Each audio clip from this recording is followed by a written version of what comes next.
Tinubu won't have to go to the scenes where these crimes were perpetrated, the real survivors. But you see those ones that are selectively picked by Alia are those who made it into that hall. And for, so they now moved everybody to Makurdi. Normally, the victims, those who are like, the wounded who survived some of these attacks, they've moved some of them to government teaching hospital in the state capital, far away from their communities, receiving treatment. So these are the people they had to quickly prepare to present to Tinubu and say, oh yeah, we are doing everything, we are taking care of them, while thousands of others are languishing wherever they are, finding their own treatments. True story. So Tinubu would have to fly to Yawata, not even by chopper, right? So he had to just come to Makurdi because everybody is saying he should come. Okay? So then he went out to see them, saw what they have done and all of that. And normally you would think that should be enough to let him know that this is not clashes where children are butchered. Among the patients in the hospital are children. So how can anybody say they clashed with Fulani terrorists? How could children clash with a terrorist? That children now are not even spared. Women. But the agenda will always be the agenda. So those who fell that way, those who live in Makurdi, those who live close by, those who are from Yawata and other places, they moved down to Makurdi to stage their own protest. Tinubu or no Tinubu, because they believe that this is just a political thing. Everything everybody says in that place is just talk, nothing. But we'll get to that talking stage part, okay? But on the streets, outside there, these, many more. The Republic of Nigeria. But today, they want the message to be sent clearly. Some guys were actually carrying APC flags, but what the Benel youth did was they have to collect those flags, tear them into pieces with a clear message that you, the president, we welcome you into the state, but your coming here is not for party. You're coming here to mourn the 200 persons that were being slaughtered, butchered, killed at Yelewata. So their message is so clear. They don't want people to carry any campaign stuff. Like the president come in not for campaign, and it's a clear message to the world that the real Benue youth are not here for campaign. We come out to mourn, and the world should know that in as much as we welcome the president into the state, he didn't come here for any campaign. We love the governor, we love the president, but today he came in to mourn and bring the light. They're protesting, no? I'm telling you. Guy, Omo. Eh? What's it now? Now go home. Omo, guy. Who give them go? We not go agree.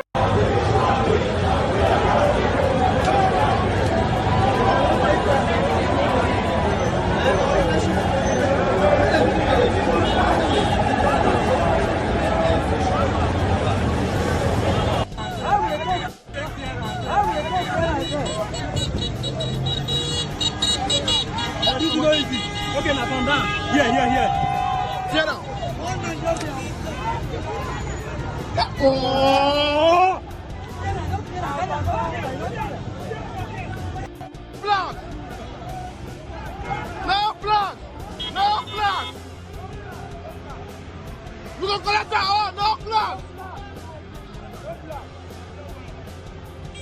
No flag! Collect that all! We're not saying it. We don't need it. Collect that all! Collect all the flags! Collect all the flags! Collect them! Collect them! Collect all the flags! Don't they tear gas us like this, so everybody don't run. Everywhere they scatter. Tear gas, they see they throw tear gas, see me they run. They can't fall for my leg. In fact, even hit me for leg like this.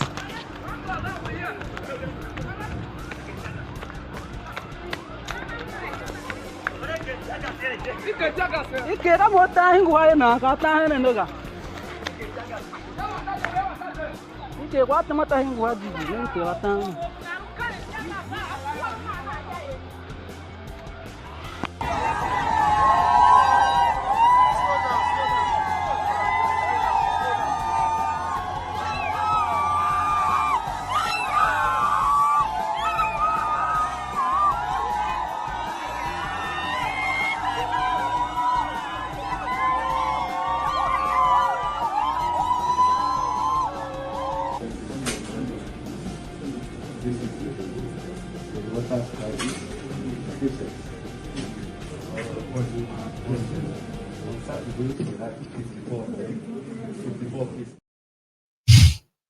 So people reacting, and then they started shooting at them.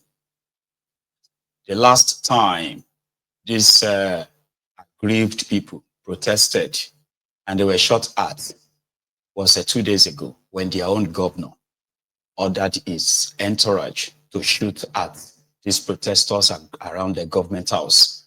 Then they arrested 14 of them, currently languishing in the police cell, you know. So they have done so much to at least paint a different picture to Tinubu. Maybe everything was going on well until the 30th, which is the traditional, the paramount ruler, real father for the people of Tief's kingdom, so to say, took the podium, right? And then delivered this wonderful speech. Grave concern about the misinformation and misrepresentation of the security crisis in Benue State. Your Excellencies, it is not herder farmers clashes, it's not communal clashes, it's not repressor attacks or skirmishes. It is this misinformation that has led to suggestions such as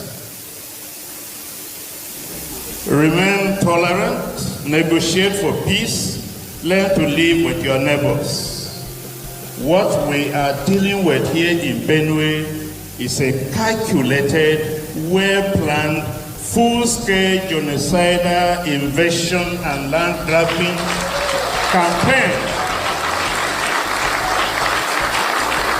by herder terrorists and bandits, which has been on for decades and is worsening every year. Wrong diagnosis will always lead to wrong treatment. So we are dealing with something far more sinister than we think about. It's not learning to live with your neighbors, it is dealing with a war. The second apprehension, Your Excellency, we have is the politicization of the crisis. Politicians in the states are busy politicizing the crisis, passing blames instead of joining hands to address the crisis. We hear there are some politicians who will even prefer that the crisis should worsen so that it will be a basis for declaration of a state of emergency in Benue State.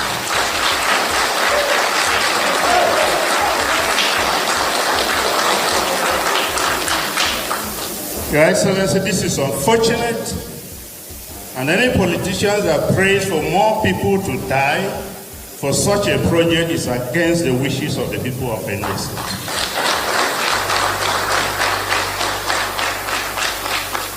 Appeal. Your Excellency, Benue State has made a lot of sacrifices to keep this country united. Many of our people died during the Civil War. We paid the supreme price for this country, to keep this country united. Why should we be treated like this? This, what you have come to condole us, is just one in a series of several massacres in the state. What has Benue State done to merit what we are going through? We appeal to you to end the genocide going on in Benue State and the insecurity in all parts of Nigeria. We know you are capable of doing it, sir. We know you are a courageous leader. You are a focused leader. You are a determined leader. You have the courage and the political will to do so.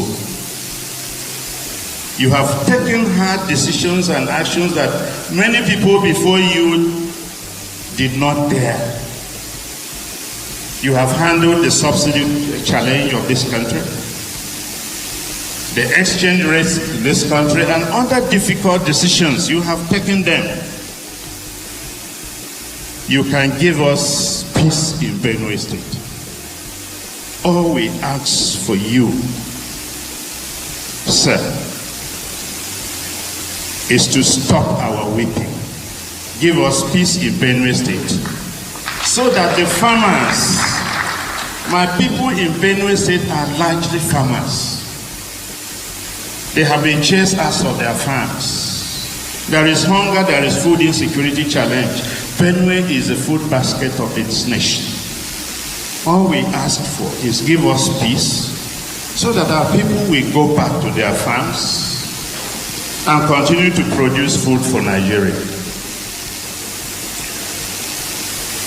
I heard a story that there was a challenge in a place in Kwara State, and you rose up and gave them peace. In Kayama, you can do that for Benue. Your Excellency, I'm the paramount ruler of the Tiv Nation globally.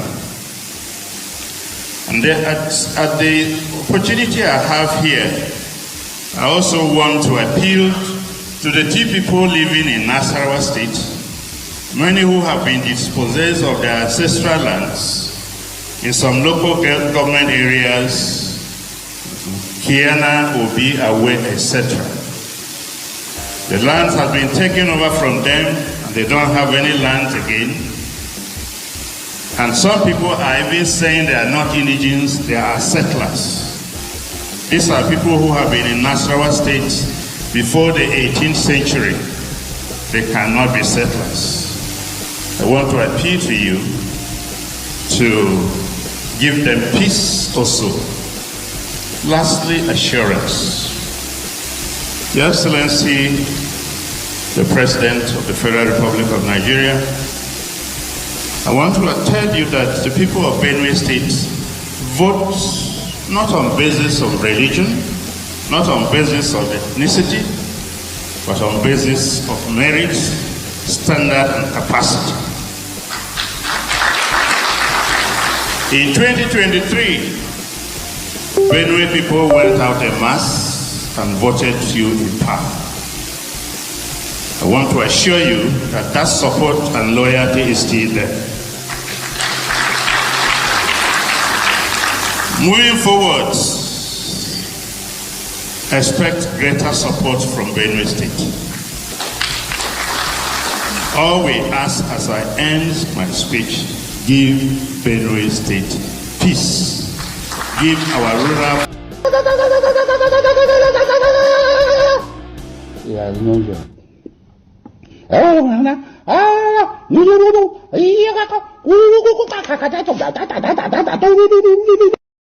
Yes.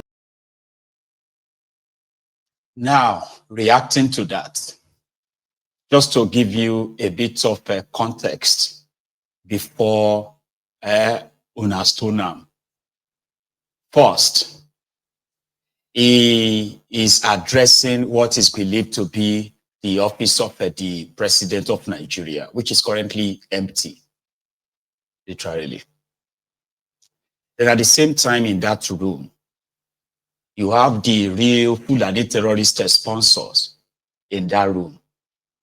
Rebadom was there, Gandola was there, some of their guys in the security cycle who are supposed to provide this security, by the way, right?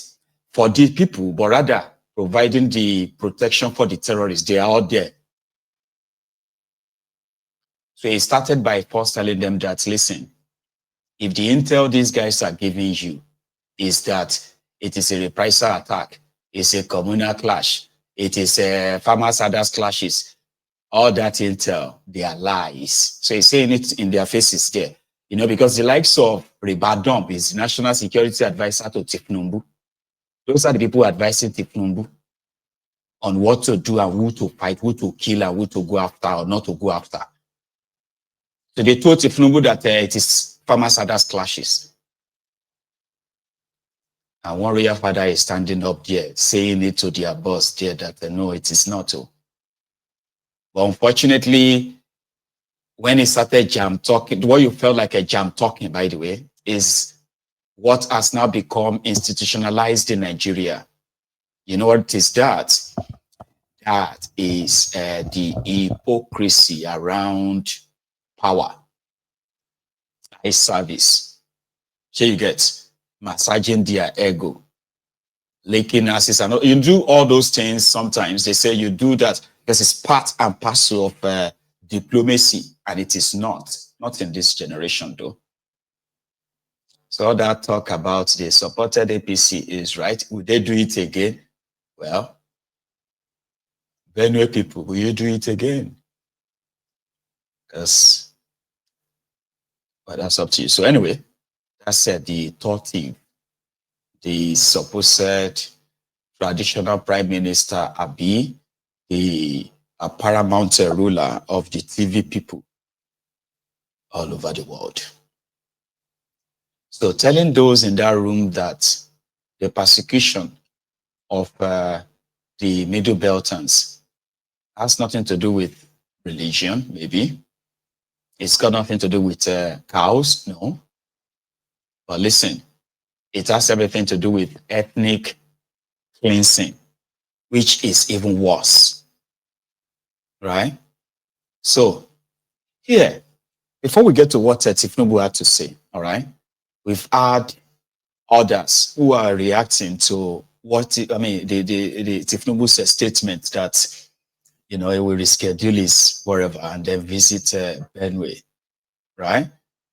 So we'll come back to Tinubu because it was after that that Thought Eve, I think, earlier himself spoke.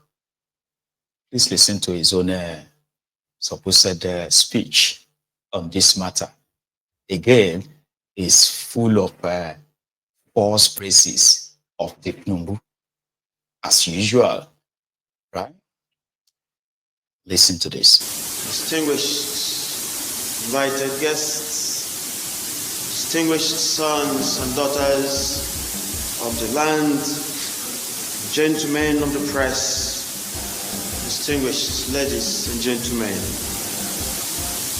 I give glory to God Almighty for His love, for His kindness and benevolence upon our lives, and for making this day very possible. And I pray for the peaceful repose of the souls of those who have died in the work of the security challenges on our dear state.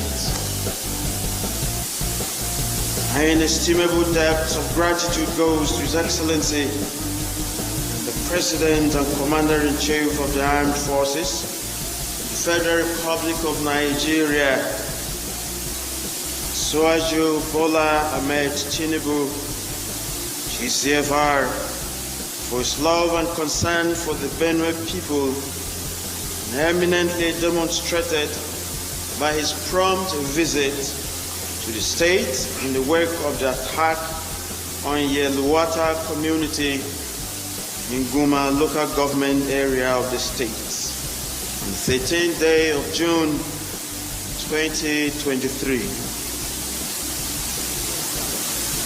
2025.